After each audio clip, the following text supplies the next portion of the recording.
All right, I think we're going to go ahead and get started. As folks are coming in,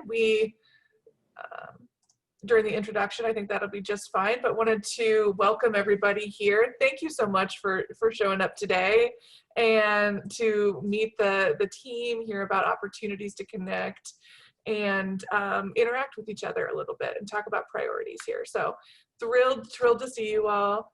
Just a quick reminder that we are recording this. One of the nice things about being in an online space is that we do have the opportunity to connect with folks that weren't able to be here. So we're not just holding this in one session, but that folks can access this online. So we have a pretty tight 30 that we're hoping to get through today and to share. So I'm gonna get started and we'll have other people join as we come. So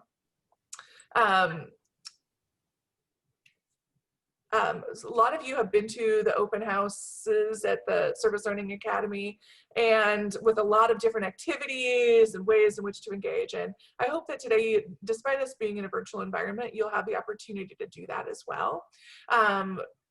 As you go today and you have questions, please go ahead and drop them in the chat. We have Sana, who is going to be facilitating that there.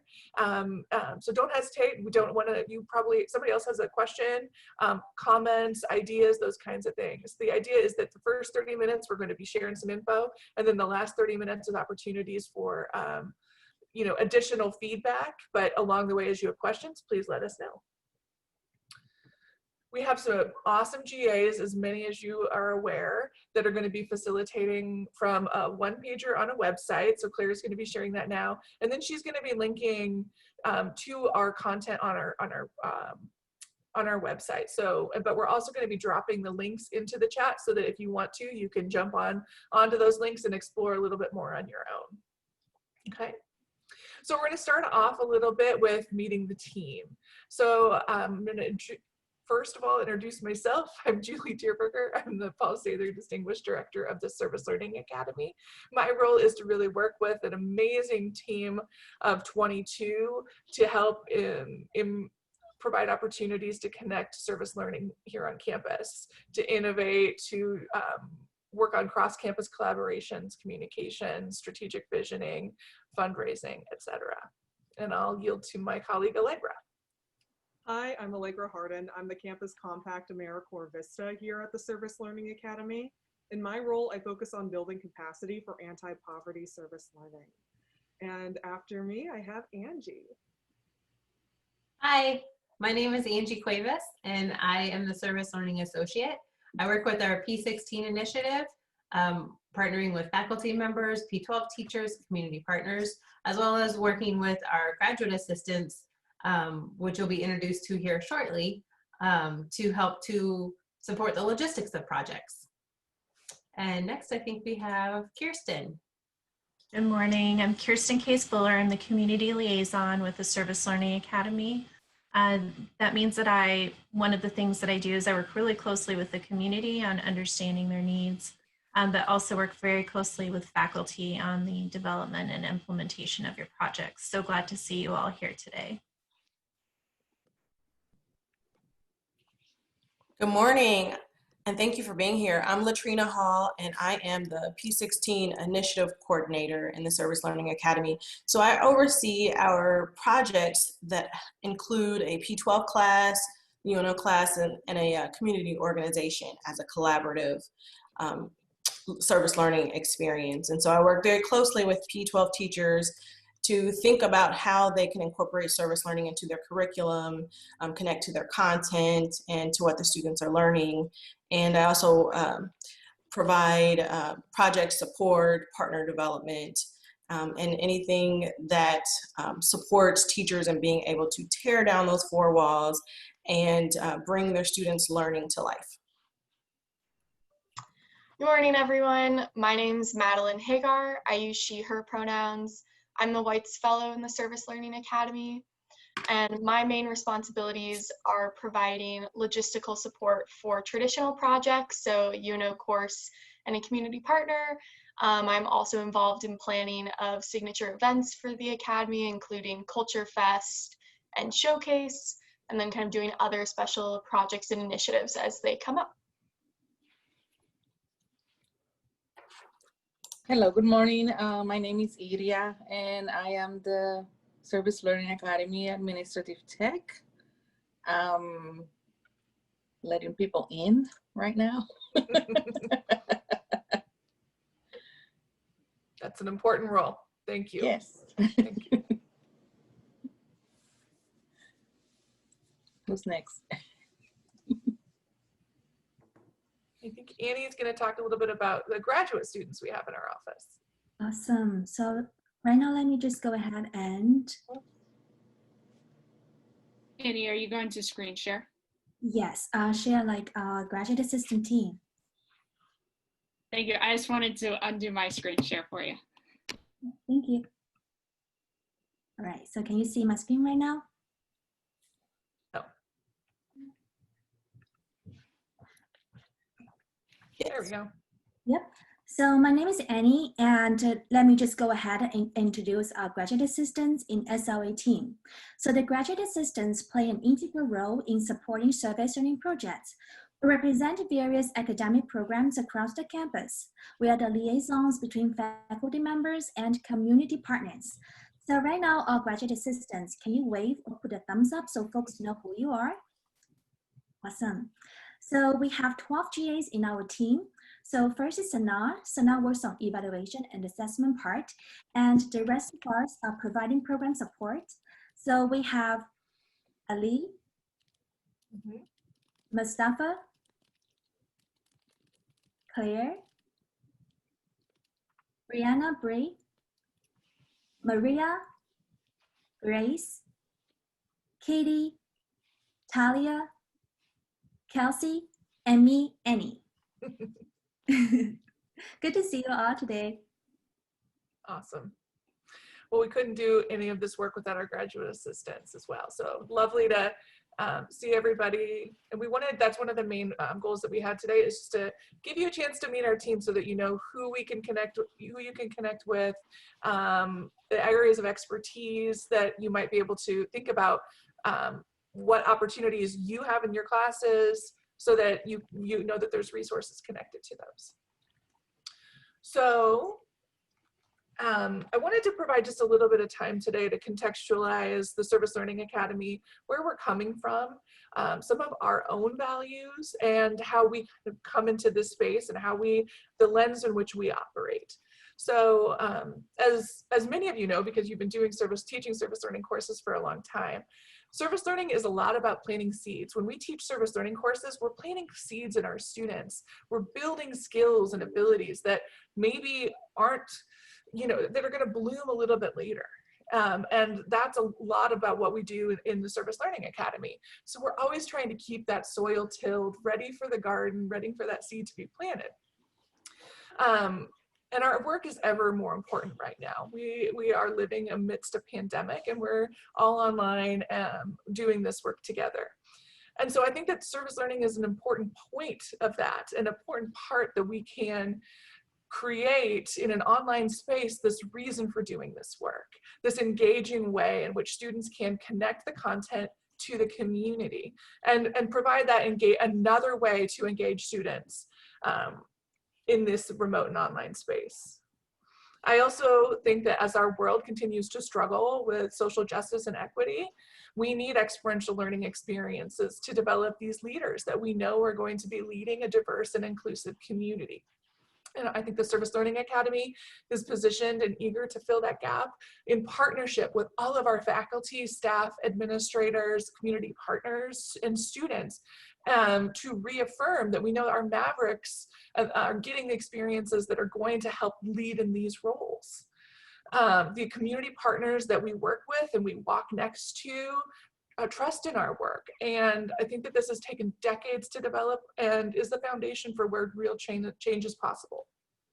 So I'm really excited for you to hear about our efforts around diversity, equity, inclusion, and give feedback and opportunities for the future. So before we go into talking a little bit about formally these efforts, I do want to honor the native lands from which we are coming, and share with you some statements that we've developed in partnership with Campus Compact, as well as with the UNO Department of Native American Studies. So just some context for why we deliver land acknowledgement. We do that to acknowledge the historical legacy of colonialism by honoring and paying respect to the land which was taken by conquest, along with the domination of people who inhabited that land and the imposition of white supremacy. We do it to raise greater public consciousness of Native sovereignty and cultural rights as a step toward equitable relationships and reconciliation. As such, we first recognize that we are guests living on lands represented by nations whose sovereignty, governance, and treaty lands existed long before the state of Nebraska. And these nations include the Omaha, Ponca, Santee, Ho-Chunk, or Winnebago, the Lakota, Pawnee, Cheyenne, Arapaho, Mescalli, Odo, Missouri, Iwai, Kaw, Wichita, Kickapoo, and Delaware nations. I know folks might be coming to us from other spaces, but those are the tribes that inhabited this land here in Nebraska. Okay. So I'm going to start then, after we kind of centered where the lens that we are approaching this work, by talking a little bit about the foundations of service learning here at UNO, and Claire is going to take us to our one-pager. So when UNO started teaching service learning courses, we started with traditional service learning courses, which basically are those courses that take a UNO course, connect to a community partner, meet the learning outcomes for both the course and the community partners' opportunities that they've identified. And then there's a project that's developed and students are learning throughout like a semester typically. That is a traditional service learning project, and that's the there are the most service learning courses in a traditional experience. About 10 plus years ago, P16 courses were developed, and those courses take a UNO course, a P12 course, which is preschool through K-12 through 12th grade, in partnership with a community organization. So those courses meet both the higher education and the P12 learning goals while addressing the opportunity identified by the community partner. Those are a little bit more complicated because we're working with schedules and P12 students working collaboratively with UNO students, but are really vibrant and exciting because we have opportunities for mentorship, collaboration with P12 schools, have students think about colleges differently than they have in the past. And most recently, we've added what we call the Maverick Philanthropy Initiative, which is really exciting. The Maverick Philanthropy Initiative takes service learning concepts, so a UNO course in partnership with a community organization, where the students in the course are still meeting a need or an opportunity identified by the community partner, but they're also developing philanthropic giving skills to help students think about how they give of their time, talent, and treasure in the context of the service learning course. So you're going to see some examples of this as we go throughout the session today, but I wanted to give you some sense of these three opportunities for service learning here at UNO. And then I'm going to turn it over to Kirsten, who's going to talk about how we support these type of opportunities and develop them. Thank you.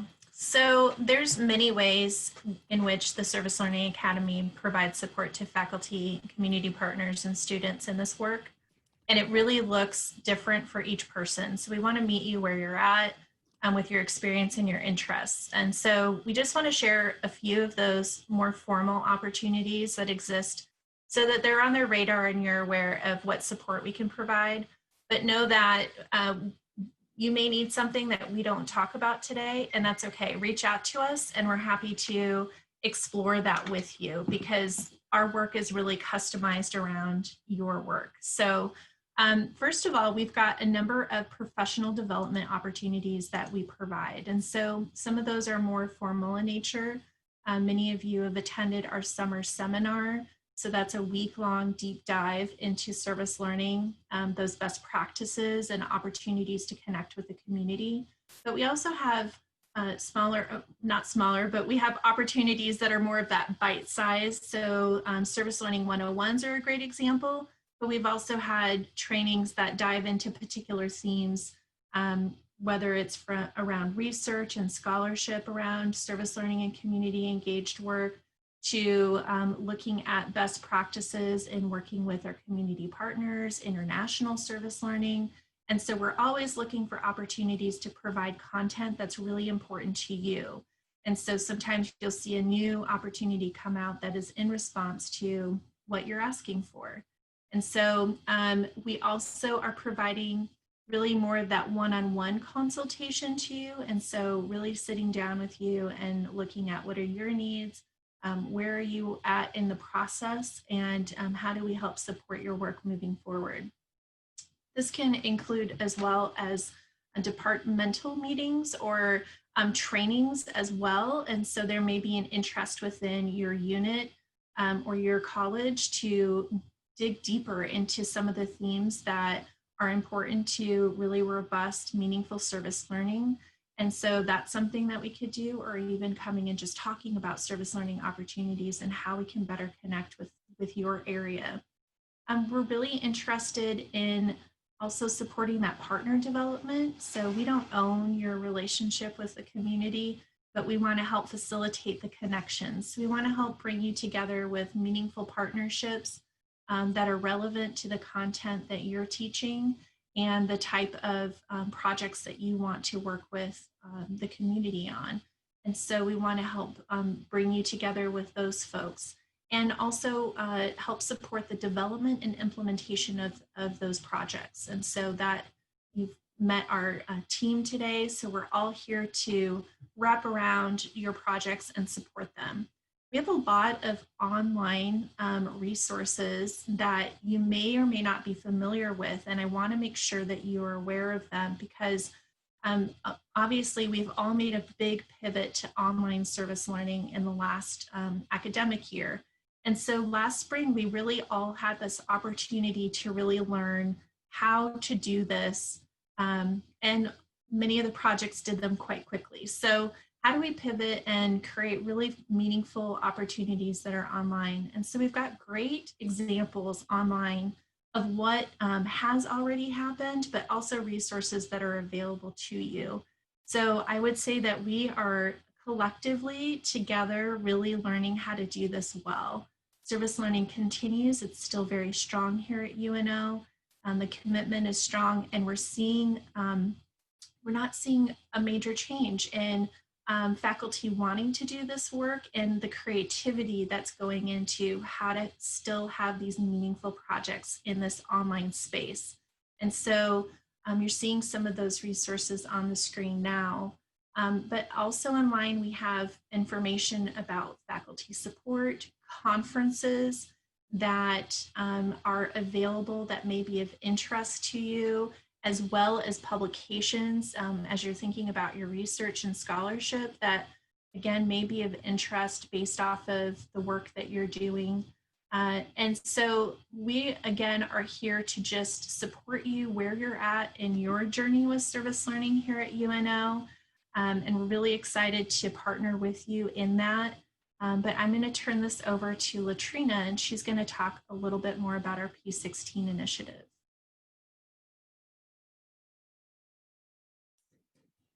Thanks, Kirsten. So Julie shared about the P16 initiative a little bit, the fact that we started working with P12 classes with service learning about 10 years ago. And it's been a really transformative experience for students to be able to collaborate with their college peers and to learn in a different and more engaging way.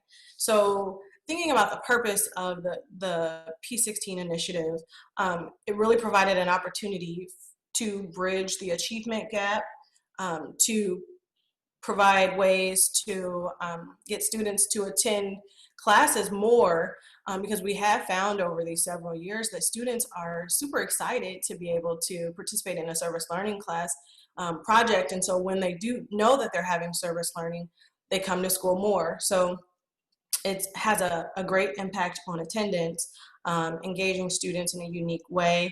Students many times come up to campus in a different time, of course, where they're able to explore the campus, learn more about, the college student life, and really envision themselves being a college student. So it provides a pipeline opportunity, not just to UNO, but for students to really think about going to college for themselves, and thinking about their post-secondary goals, and through service learning experiences, really develop the skills that will shape their skills, their abilities for their post-secondary goals. So that's a little bit about the purpose of the P16 initiative, and P16 service learning projects. And so what we do in that initiative is provide development to partners in terms of brainstorming and just thinking of ways that service learning goals can be incorporated and aligned with those learning objectives for your students. One example where I think is just a great example of how that works well is a psychology class, from a high school psychology class partnering with a UNO psychology class. And both of them are learning about how the mind works and behavior and positive reinforcements. And so they partnered with the Nebraska Humane Society, which had a goal of getting their pets to be a little more adoptable. And so working on their own separate classroom content goals and meeting their own service learning or their own learning objectives, they were able to come together with some ideas about how to use clickers to support these animals in being a little more adoptable by reinforcing them positively. And so they were able to see and apply what they've been learning in their class, but also provide a great service to their to this community partner. So that's just one example of a P16 service learning project, and how P12 students and UNO students can come together to really strengthen their own learning, but also be in service with the community.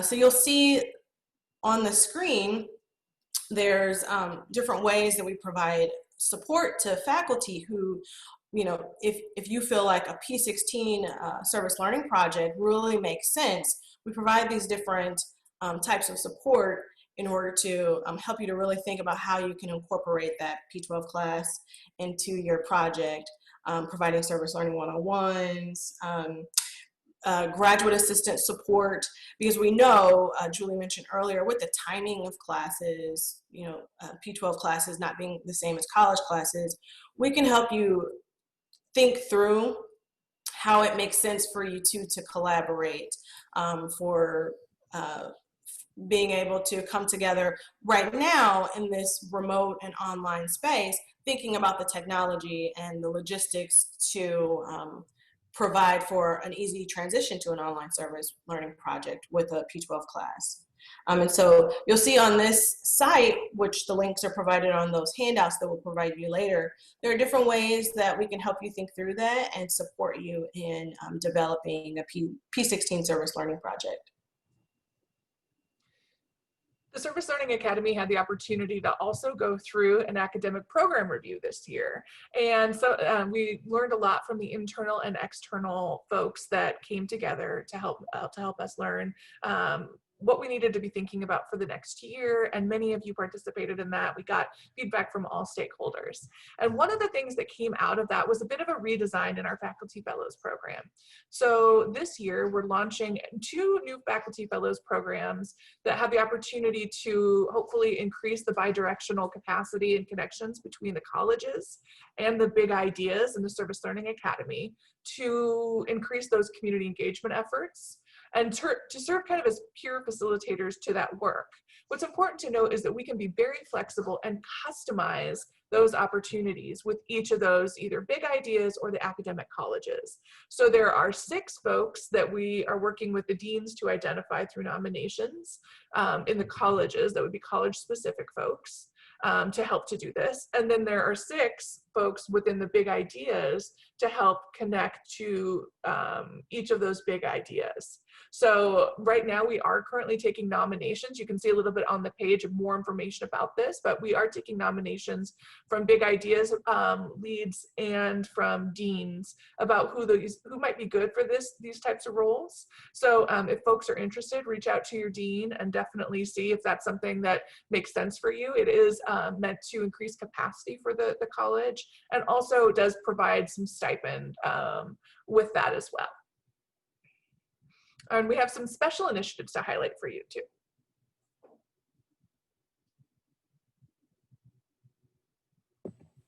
I can pop in.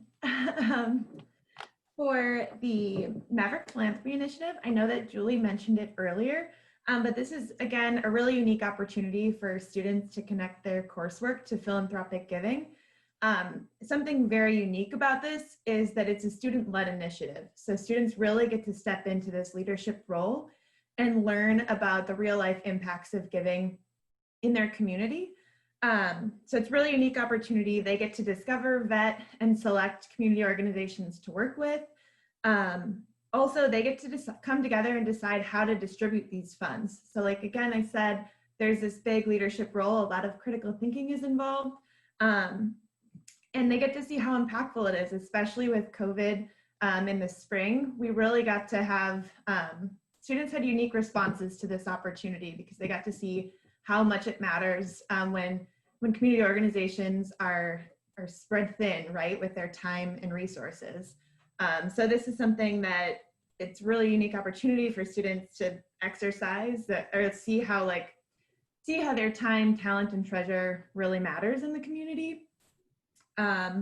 Also, we are looking for new faculty partners. So we're hoping to expand to different UNO courses. Right now we're working with fundamentals of public speaking courses, but there's plenty of room to expand, and we would love to have any one of you contact us. You can reach out to Kirsten and ask any questions, set up a meeting with us, and we're happy to get something rolling. Yeah. Hi, everyone. From the Maverick Philanthropy Initiative, we'll be talking about the VISTA Anti-Poverty Project work here at the Service Learning Academy. I'm the second year Campus Compact AmeriCorps VISTA here. And so during my term, I'm going to be building on the anti-poverty service learning resources created during the first year of the project. One of my main goals is to use those resources that we've built and turn them into training modules and databases so it will be more accessible for faculty, staff, and students to use some of these resources in the future and continue to incorporate them in their classes for anti-poverty service learning.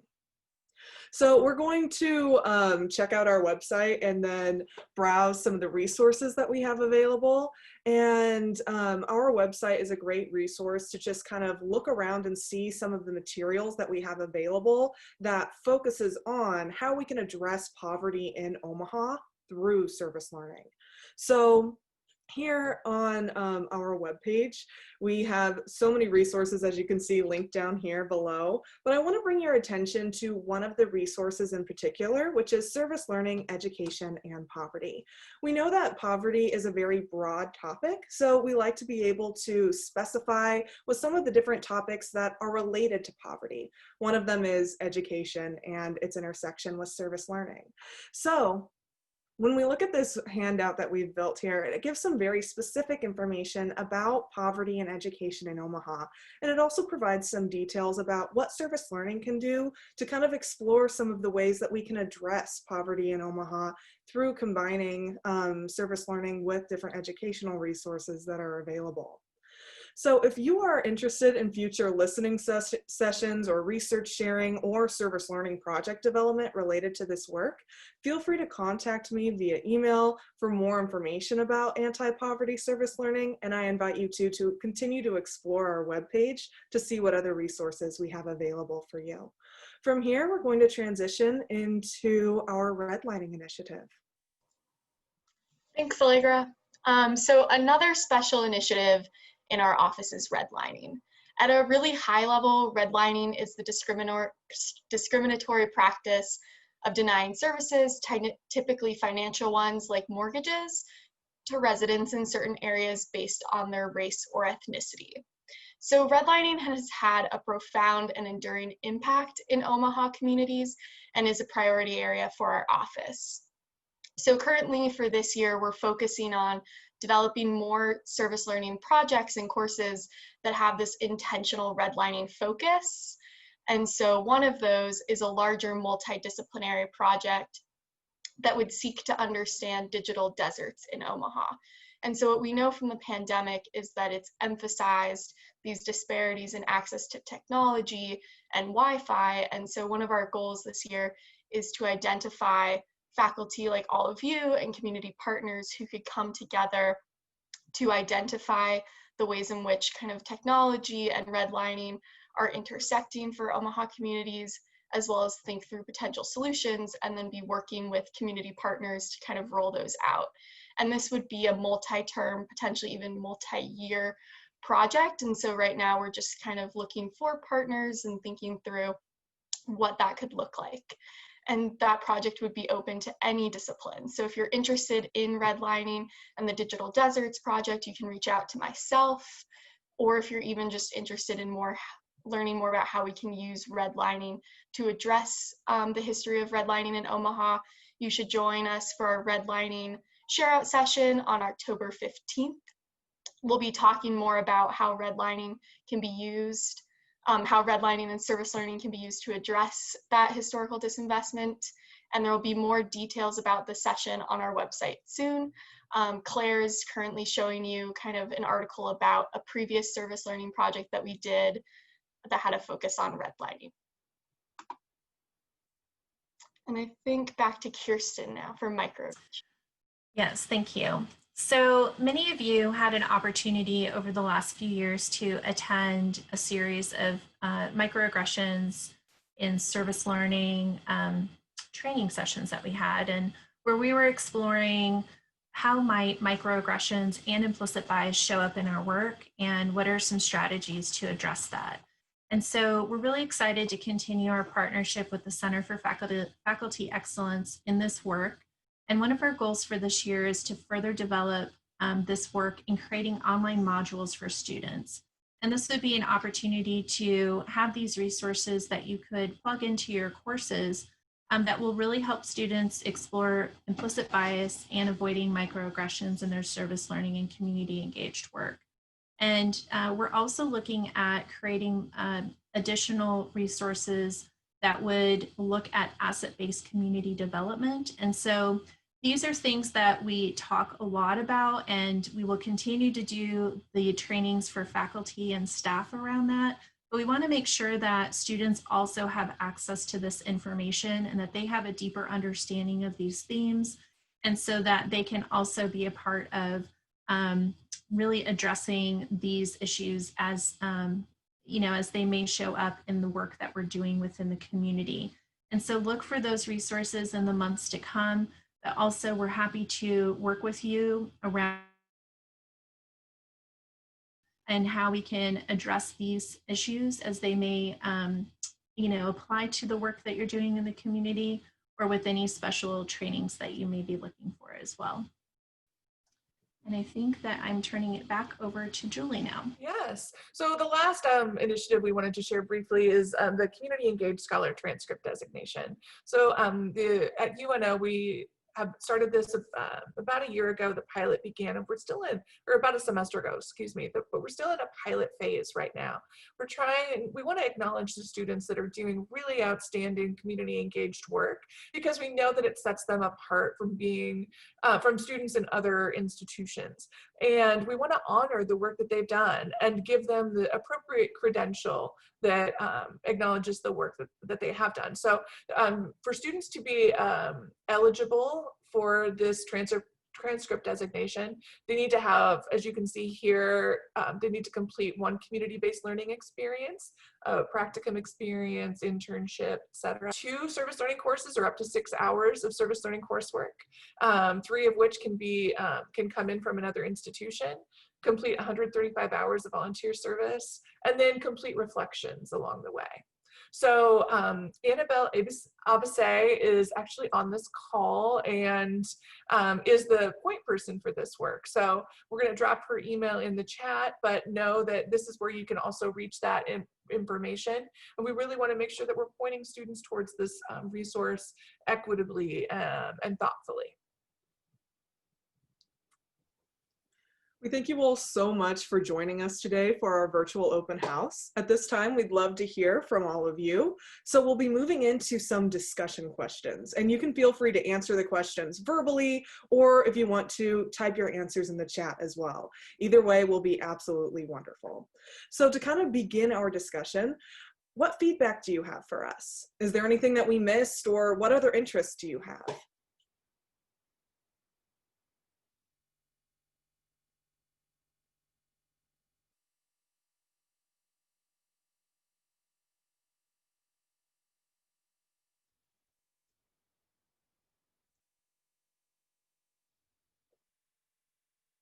Are we feeling good about the content? Don't have too many questions? We're like, oh, I'm so satisfied with the information that was presented today. It was really helpful, and thank you for all the different things you're doing. It's kind of astonishing how many things you are managing to do. Hi, Ali, how are you? And also the philanthropy, I think sounds really appealing. So I was just going to say I want to learn more about that because I think that would be a great thing that we could do. So Kirsten, I think I'll be bugging you about that one. So.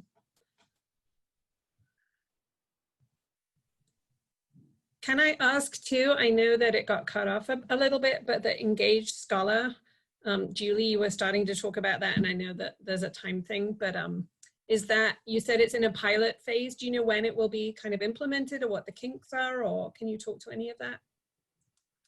I can. We're working on basically just working the kinks out, Lucy, is really what we're doing. So figuring out the processes that we need, for example, identifying community-based learning courses with the registrar. So we need, Sarah, is it the whole year that we're doing the pilot, or is it fall? Can you remind me? Well, I think, really, it's just a matter of kind of getting our operations guide together. We'll take new students now, but we're not actively marketing and probably until the spring. But if you have students who ask you about it, Lucy, send them our way. In fact, Annabelle, is Annabelle still here? Yeah, there she is. Annabelle Annabelle Abasay is, as Julie said, is our contact person on that, and she left some information. So if you have students who are interested, just have them reach out to Annabelle, and we'd be happy to enroll them now. It's just, we're, like Julie said, we're just identifying those CBL courses and making sure we have our policies in line. And when I talk about policies, it's, for example, if a student is transferring in some volunteer hours, we just want to make sure we're clear on what we will or won't accept, things like that. But we can always work it out.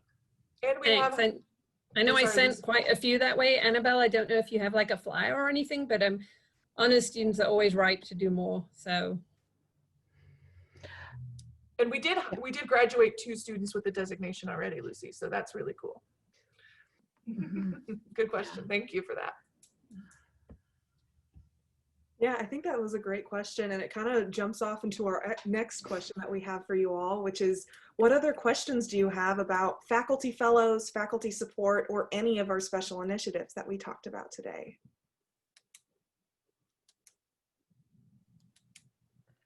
So I'll ask the timing question.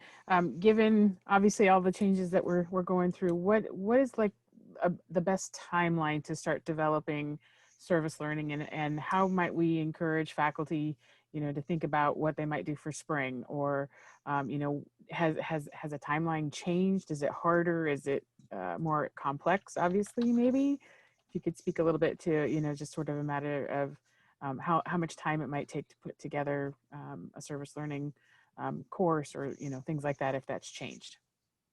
Erin, that's a great question. So I would say it's never too early. So that's a really important thing, and I don't think we can emphasize that enough.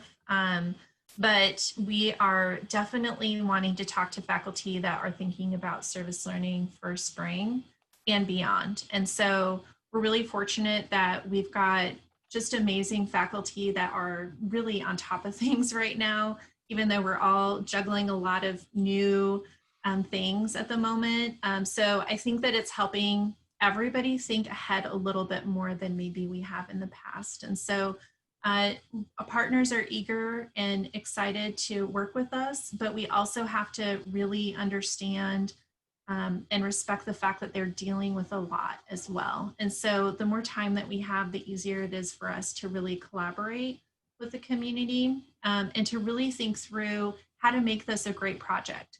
So we have a project right now that's happening with students with Upward Bound. Typically, this would be something that would be happening in person, and they would be working on interview skills and resumes and really preparing for the workforce. And that's something that's really meaningful in person, right? Making those connections, building those relationships, and then being able to do that kind of work. We're doing it remotely, and it's going really great, but it's going really well because we've had the time to really think through how to do this right. How are we going to meet the Upward Bound students where they're at? How are we going to do this in the most engaging way possible using the technology and tools and resources that we have? We've also had to really adapt, and because their life is changing rapidly as well. And so, you know, depending on our partners, they may be in a remote setting and then an in-person, and then it may go back to remote. And so time, I think the sooner the better is the short answer. But we're all ready to help folks start planning. So send them our way, please.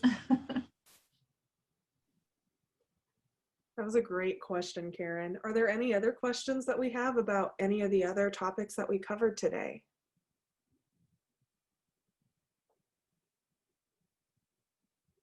We're feeling content. I like this. This is so wonderful. Is there a deadline for the nominations for faculty fellows? I missed that. I apologize. No, we are trying to be as flexible as we possibly can. So we're hoping though to start getting the ball rolling in October. So that could be at the very end of October, but you know, we know that different colleges or different big ideas might have different timelines, and so we don't want to rush or impede any of the work that's going on there. So again, whenever, Karen, hopefully by in October.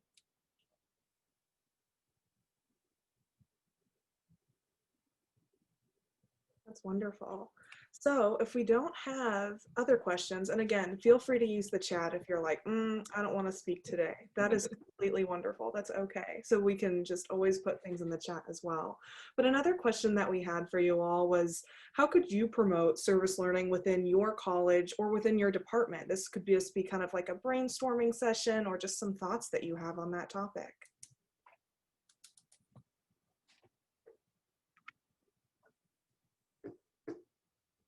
I'll also throw our question here in the chat in case we want to use more of our nonverbal communication.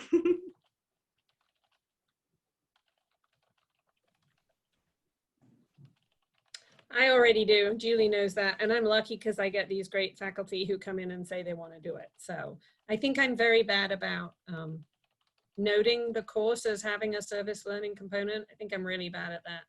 So I need to be better at that and reviewing it. And I don't know if administratively you can go back retroactively and add the service learning tag onto a course that's being completed with me having missed doing it. You can. Awesome. Then I will make an effort to go back in time and then go, here's all the things I missed. And you can say, thanks. Try and do it ahead of time next time. So we can always go back loose and get that figured out. Sana is like, yes, for sure. Thank you though. We really appreciate our partners, you know, the folks that are on this call do, we have such significant collaborations with, and it means a lot that you're here and that you also help to send that message. And please know that we also want to help send your messages and share how you're connecting. As it's only because you're also awesome. Otherwise, you know, if you weren't fun to play with, we wouldn't do it. So. And a shout out to Andy and Latrina, especially because they pulled through our project through COVID and it finally got done. So, yes. And Ali, who needs a copy of the book, people. So. Thanks, Lucy. It was a beautiful book. It is. Thank you. That's wonderful. Do we have any other ideas or ways that you already incorporate service learning?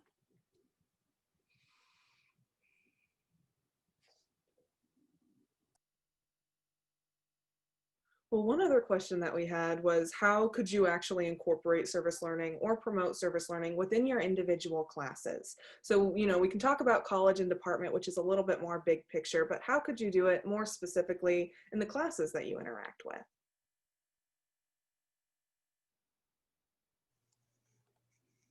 Have you created your promo video that faculty could insert into their courses without you necessarily being there?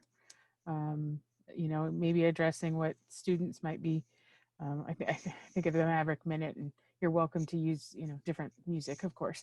But just thinking about some of those plug and play things that faculty might be able to put in their Canvas course site without, you know, obviously it'd be fabulous to have one of you in person, whatever that looks like, in person, synchronous, let's use synchronous now, and to, you know, have you as, you know, sort of a guest speaker.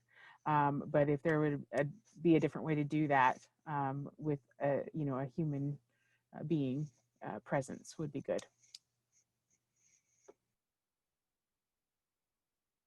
That's great feedback. Thank you so much. Do we have any other thoughts, questions, concerns that we'd like to discuss at this point or share with the group?